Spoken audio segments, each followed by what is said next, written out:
Hello, hello, welcome to Quackalope, and as you can see, my set is transforming. Now, it's not at its final stage yet, and things will still be shifting and rotating around. I have some nice lights here that are gonna be going into each corner. I'm gonna have some more like up lighting from the ground, some nice colored lights, stuff like that. But we're playing around, we're figuring out the studio space.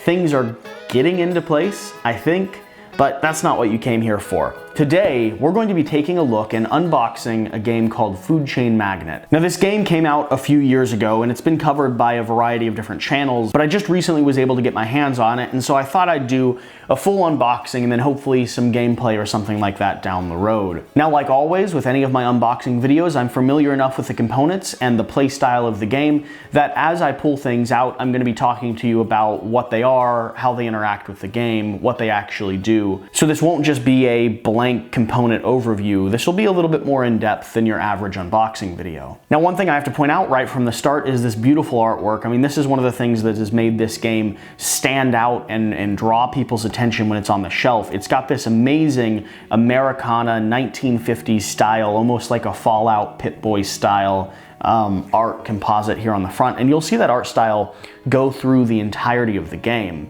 Up here in the top corner, it says, served with your choice of strategies.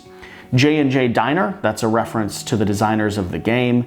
Food Chain Magnate, the modern way to old-fashioned good gaming. Now, the only thing is, back in the 1950s, they didn't have games like this. It's 100% dice-free, and down here in the bottom corner, I'm gonna read this little intro. Producing high-quality, well-tested, original burgers is one of our main jobs here at Gluttony Inc. There is no such thing as luck. Skill wins every time. Hold your future in your hands with our burger and soda special. As advertised on radio and in well-known magazines, we at Gluttony Inc. welcome groups of 2 to 5 diners, available only in limited quantities. Our good, old-fashioned meals are served with your choice of strategies and take 2 to 4 hours to digest. That's a lovely little piece of written advertisement that basically lays out this is a game for 2 to 5 players, takes 2 or 4 hours to play. It has no dice or luck involved with it. Instead, it is a strategy game where you're trying to build the most effective diner system with employees and advertisers and food that you have available to order. And the public come by and they purchase your burgers and orange juice and sodas, and you hope that you earn money or eventually go bankrupt and have to sell your entire empire. So let's go ahead and flip this box over. Nice little blank side here. And like always, I will cut a seam in the bottom and be respectfully silent.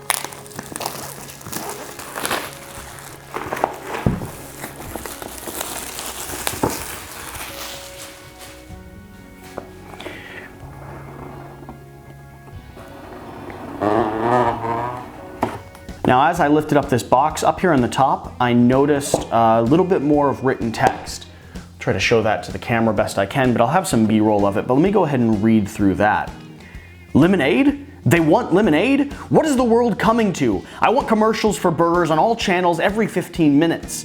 We are the home of the original burger, not a hippie health haven. And place a billboard next to that new house on the corner. I want them craving beer every second they sit on their posh new gardens. The new management trainee trembles in front of the CEO and tries to politely point out that, how do you mean we don't have enough staff? The HR director reports to you. Hire more people, train them, but whatever you do, don't pay them any real wages. I did not go into business to become poor. And fire that discount manager. She's only costing me money. From now on, we'll sell gourmet burgers. Same crap, double the price. Get my marketing director in here.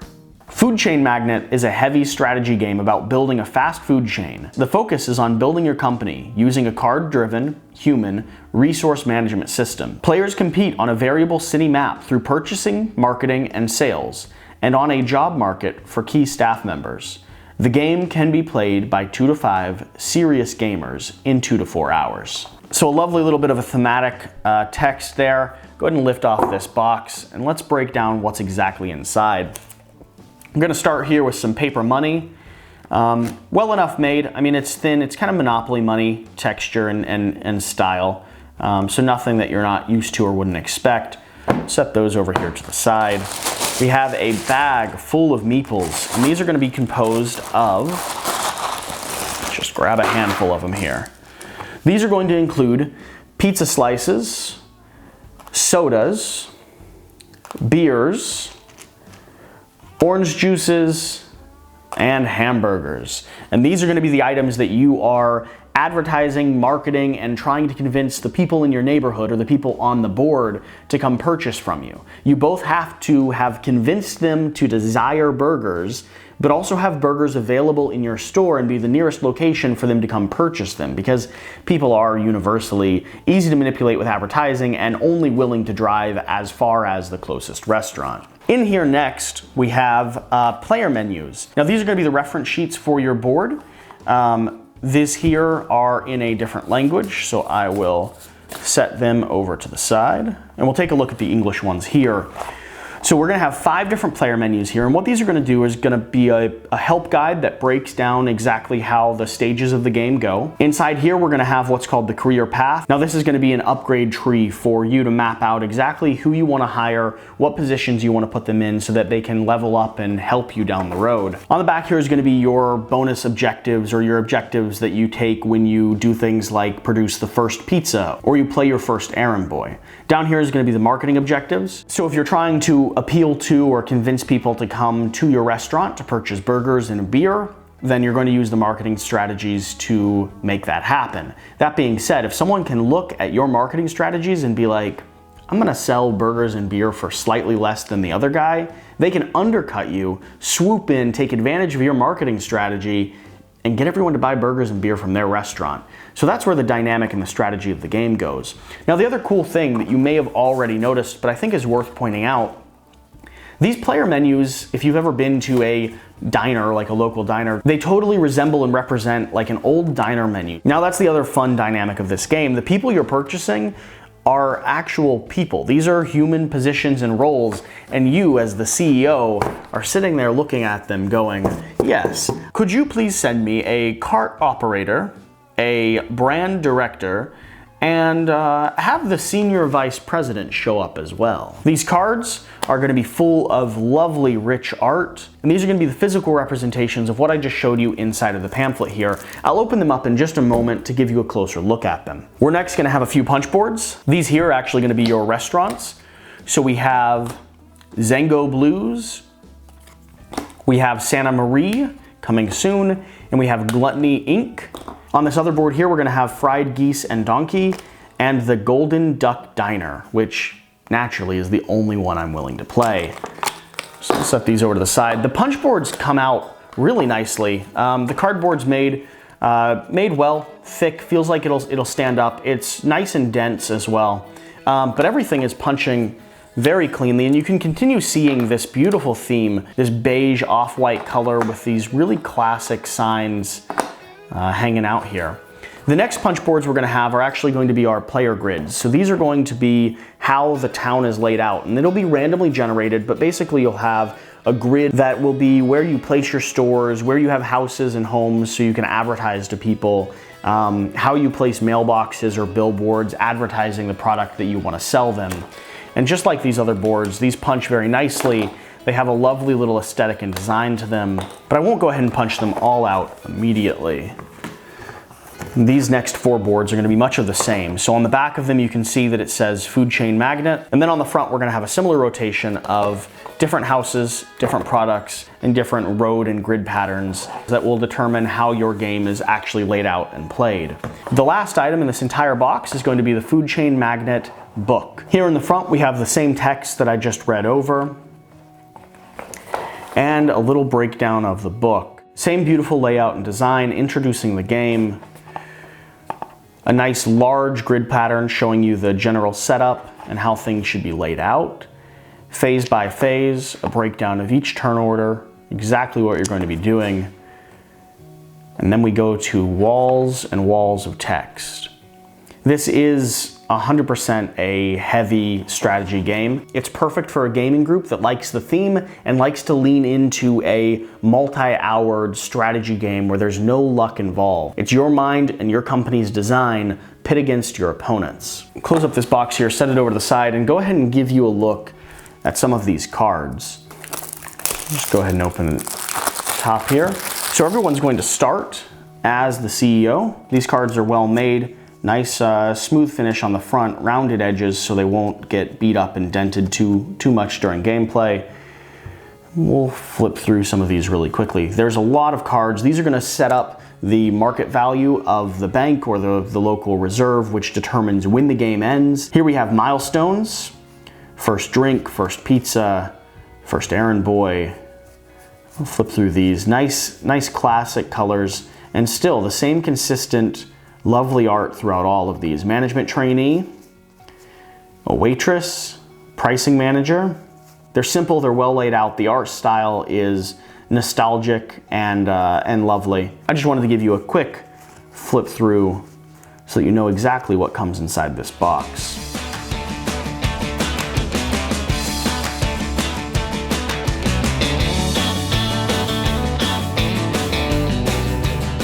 So I just got done going through, punching all the tokens and setting up a very basic board for you to reference, because I want to tell you a little bit about how Food Chain Magnate plays and not just show you a very fancy unboxing video. Food Chain Magnate is a strategy kind of deck building game where you're hiring employees, using those employees in a chain or a company structure to do different tasks every round of the game depending on who you've decided to employ for that round. And some of those tasks do things such as create merchandise, whether you're trying to sell Coke bottles, beers, hamburgers, etc., etc.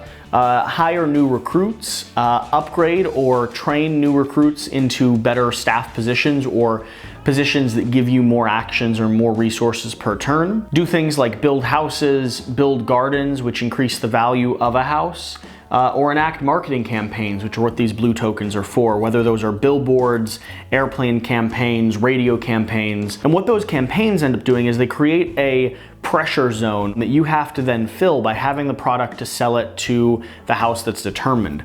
Now, there's no way that I will be able to break down or outline this entire game for you. The rulebook is fairly thick, but beyond the rulebook, there's just a lot going on. You can see here with this little pamphlet that walks you through the steps of the game. You first have restructuring. That's where you decide exactly how your business will be structured throughout the turn. You always start with a CEO card who can hire one person, but that CEO card has 3 potential worker slots. These are people that he's managing, people that he's in charge of, just like a normal company would have. And maybe I have a waitress underneath my CEO. Maybe I have a recruiting girl, and then maybe I also have a brand new kitchen trainee. Now, I'm not sure exactly the order that you'd be able to get these in. I'd have to know the game a lot better to determine that. But if I had those 3 underneath, then during my turn, I could produce 1 burger or 1 pizza. I could hire 1 person, and I could get $3 cash and win ties against restaurants with fewer waitresses. And that comes at different stages of this campaign. So first, you're gonna restructure. You're gonna place down the cards you have available in the order that their chain of command demands. If you place down any extra employees that can't be used, you lose your turn entirely. You have to play as the CEO and no one else. Everyone else that you have in your hand, if you had a stack of cards, would get set over to the side. They're not active during this turn. You do still have to pay their salaries, or you can choose to fire them, get rid of the cards. Next, you have the order of business. That's when you determine the turn order. Whoever has the most potential slots still open will go first. You're then gonna start the working day. Each player will do all of the following steps. They'll recruit an employee or multiple employees, depending on if they have like a recruiting girl, for instance. They'll train employees. For instance, the kitchen trainee here could become a pizza cook or a burger cook. They'll initiate marketing campaigns. So let's say I had someone that was able to do marketing campaigns and I wanted to place a billboard down. Well, I'd take one of these tokens then, and I'd place the billboard wherever I'd like to place it based on the rules of the game. And let's say I was marketing pizza, and I had an action that gave me 2 turns worth of pizza marketing. Well, that billboard would go here, that billboard would be advertising pizza, and then when we got the whole way down to the marketing campaigns where we resolve the action of that marketing campaign, that billboard would start to influence the houses around it, convincing them that they want to go to my store and buy pizza. You're going to get food and drinks, which is where you go around the map here collecting different drinks, or you have your cooks actually create food for you. You're going to place new houses and gardens. You can actually build houses in this game so that you have more customers available to your location, or you can add a garden to a house, which connects a house to another road entrance or exit. You can then place or move restaurants. Now at the beginning of the game, you're going to start with your restaurant tokens here. You'll place them down with the entrance connecting to a road somewhere on the map. You can't double up tiles at the very beginning of the game, but these are basically the restaurants that, based on these road patterns, will determine what customers may or may not come to your store. So if I'd placed down, let's say, the Golden Duck Diner over here, and I had a billboard campaign that was advertising pizza here, influencing this house and the people inside of it that they really wanted pizza, I would need to make sure that my diner was ready to sell them pizza when we got the whole way down to dinner time. That's where you determine the prices. Standard price is $10, including a bunch of effects that go into it. So you can have certain cards that raise or lower the prices. You can set your price super high if you want to become a premium location because you're the only one in the town selling pizza. Or there's ways where you can decrease your price if you want to get into a bidding war, sell pizza cheaper than the guy next door so that you steal all the customers. You might not make as much, but he won't make anything. So you go through the process of dinner time, where these houses, based on their desire because of the marketing campaigns that you've enacted, go out to restaurants that are either close by, have the most waitresses, have exactly what they're looking for. If they want 2 slices of pizza and a beer, and you can't provide the beer, they're gonna try to go somewhere else. So it goes through a complicated process of everyone going out to dinner, purchasing goods, and when you purchase goods, you take money and resources. There's a depleting bank fund that determines how long the game's gonna last. That's where these reserve cards come in. The bank or the resources in the town have to be depleted 2 times before the end of the game. At the very start of the game, it starts with $50 per player in the bank. And as you sell pizzas, sell Cokes and lemonades, you'll start depleting that resource. Once it's fully depleted the first time, you'll pull these cards. These cards are going to be blind cards. So if at the start of the game, I want the game to go on as long as possible, I might put down a $300 reserve card. But if my friend who I'm playing with wants the game to end a little sooner because he thinks he can wrap it up as fast as possible, he's going to put down a $100 reserve card, and so on and so forth. So at one point in the middle of the game, after the bank's been depleted once, you're going to flip over these cards, revealing how much more money is left in the community or left in the town, and determining if the game is going to end really soon because everyone put in low numbers, or if the game is going to stretch out and you should prepare for a really big, effective marketing campaign that sells a mass of items to a group of people. This game is overwhelming and unforgiving and seems like an absolute blast. You're building a company, you're hiring people, you have a network, a chains of recruited employees, low-level employees, managers, and CEOs, all going through this process of trying to figure out what system convinces the most people to come to your restaurant and not go to your opponents, trying to get as much money from the reserve as quickly as possible before it's all gone. And at the end of the game, the person with the most money wins. Now, if you're thinking about picking up this game, you have to be prepared for a heavy, unforgiving strategy game. There's no luck here. There's no dice, there's no rolling mechanics, there's no drawing mechanics. Every card is available to you. The only cards that might not be available to you at a certain point in the game are going to be the milestone cards. And that'll be just because you didn't complete them fast enough. What these milestone cards are is they're awards for the first played waitress, or the first burger marketed. You can earn these at the same time your opponents do. If I was to sell a pizza the same round that my friend did, then we would both earn the first pizza sold card. But after one card has been collected on a single turn, no more of these are available. So the first burger marketed adds $5 for every burger sold. So if you want to be the burger czar in this little community, you're going to want this first burger marketed milestone. And all these other cards add layers and layers of complexity and rewards for doing things first or doing things the most effectively, having the most money as quickly as possible. And you're not going to be able to collect them all. So it changes up the game quite a bit when you're looking at these milestone cards and you're thinking, I know Susan's gonna get the first burger marketed, so that means I need to go after the first pizza sold card because it's gonna benefit me the most. You're going to have to think strategically and plan ahead and try to make sure that your empire is generating enough money that you can continue paying your staff so you can continue your marketing campaigns, continue hiring, continue selling the items that you're selling. If your company starts to fall apart, you're probably not gonna be able to recover.